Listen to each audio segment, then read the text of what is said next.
भोगावती कारखाना कार्यस्थळावर दिवंगत आमदार पी.एन. पाटील यांच्या अस्थि कलशाचं पूजन आणि शोकसभेचं आयोजन करण्यात आलं होतं। या शोकसभेला सर्वपक्षीय नेत्यांसह कारखाना कार्यक्षेत्रातील विविध क्षेत्रातील मान्यवर आणि शेतकरी उपस्थित होते।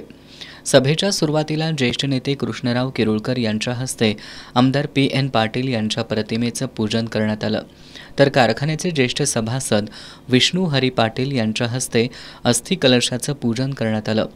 शोकसभेत बोलताना कारखान्याचे अध्यक्ष प्राध्यापक शिवाजीराव पाटील देवाळीकर यांनी दिवंगत आमदार पी.एन. पाटील यांच्या जाण्यानं भोगावती कारखाना परिवाराला मोठा धक्का बसला असून ऊस उत्पादक आणि कामगारांची लक्ष्मी असलेला भोगावती कारखाना सक्षमपणे सुरू ठेवण्यासाठी सर्वांनी एकजूट ठेवावी असं आवाहन केलं।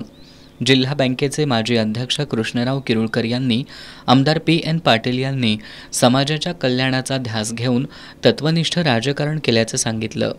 त्यांनी काँग्रेसची विचारसरणी आणि सर्वसामान्यांचं हित याच्या बाबतीत कधीच तडजोड केली नाही। त्यांच्यासारख्या विकासाभिमुख नेत्याच्या जाण्यानं भोगावती परिवारावर दुःखाचा डोंगर कोसळला असल्याच्या भावना किरुळकर यांनी व्यक्त केल्या। गोकुळचे माजी संचालक पी.डी. धुंद्रे यांनी दिवंगत पी.एन. पाटील यांच्या दूरदर्शी नेतृत्वामुळे जिल्ह्याचा मोठा विकास झाला असून भोगावती खोऱ्यावर त्यांचे मोठे उपकार आहेत। यापुढच्या काळात त्यांच्या विचारांनी वाटचाल करणं गरजेचं आहे असंही धुंद्रे यांनी नमूद केलं। स्वाभिमानी पक्षाचे प्रदेशाध्यक्ष प्राध्यापक जालंधर पाटील यांनी पी.एन. पाटील यांनी तत्वनिष्ठपणे काम करत जिल्हा बँक, गोकुळसह विविध सहकारी संस्थांमधून सामाजिक विकासाची संकल्पना प्रत्यक्षात आणल्याचं सांगितलं। त्यांच्या जाण्यानं निर्माण झालेली पोकळी कधीही भरून निघणार नाही असंही प्राध्यापक पाटील यांनी सांगितलं।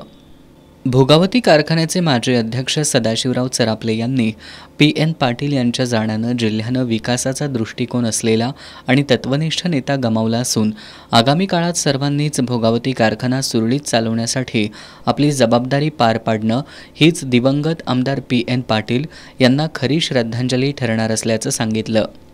शेतकरी कामगार पक्षाचे नेते क्रांतिसिंह पवार पाटील यांनी दिवंगत पी.एन. पाटील यांचा जिल्ह्याच्या विकासात सिंहाचा वाटा होता असं सांगितलं।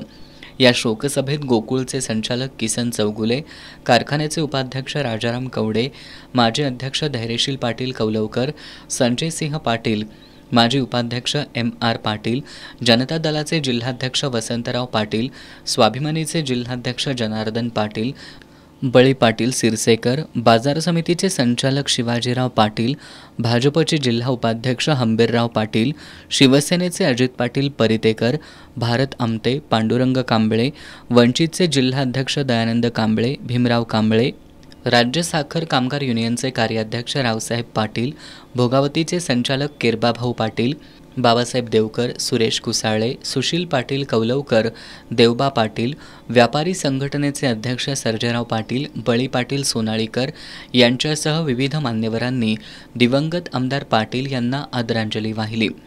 यावेळी भोगावती साखर कारखान्याचे सर्व आजी माजी संचालक, भोगावती शिक्षण मंडळाचे पदाधिकारी आणि मान्यवरांसह कारखान्याचे सभासद तसंच कर्मचारी उपस्थित होते।